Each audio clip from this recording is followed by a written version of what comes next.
I came to design through a long-standing passion for drawing.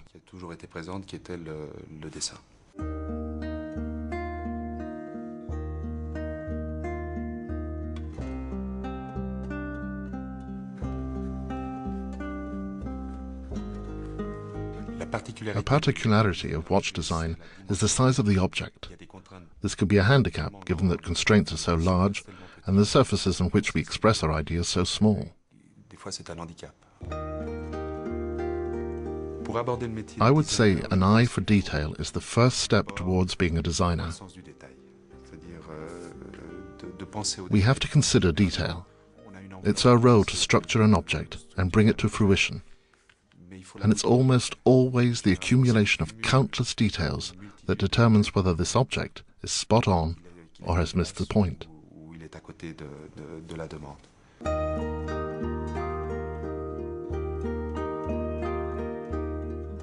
Obviously, a designer must be tuned in to the zeitgeist. It could be disappointing when we're a little ahead of the times and the brand doesn't realize that a product is ripe for launch. If we choose to ignore this feeling, we'll still have up-to-the-minute ideas, a product with commercial appeal that reflects the market. But we won't necessarily launch a trend, or a new way to wear a watch, or some visual innovation.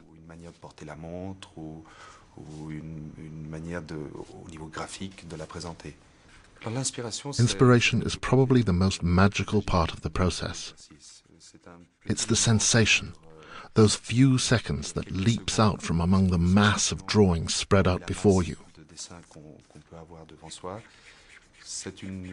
It's connecting with the drawing to pick up that tiny signal saying we might just be on the right track.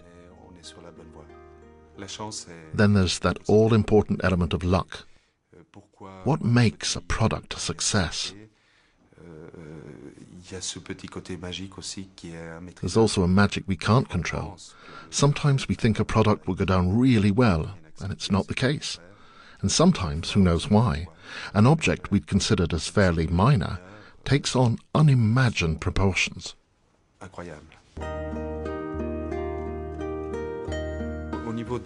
There are different phases in designing a watch. There's the phase when we try and get inside the customer's head. We might even think about the salesperson who has to explain the product to the customer. This is a solitary moment when we need to ask ourselves a lot of questions. The second phase is about opening up to others, exposing ourselves to criticism, and being prepared to hear other people's views.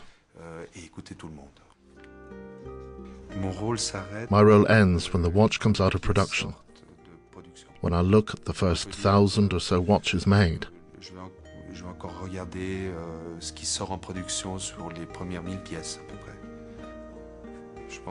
I believe design will be the vital nerve of watchmaking for 10 or 15 years to come.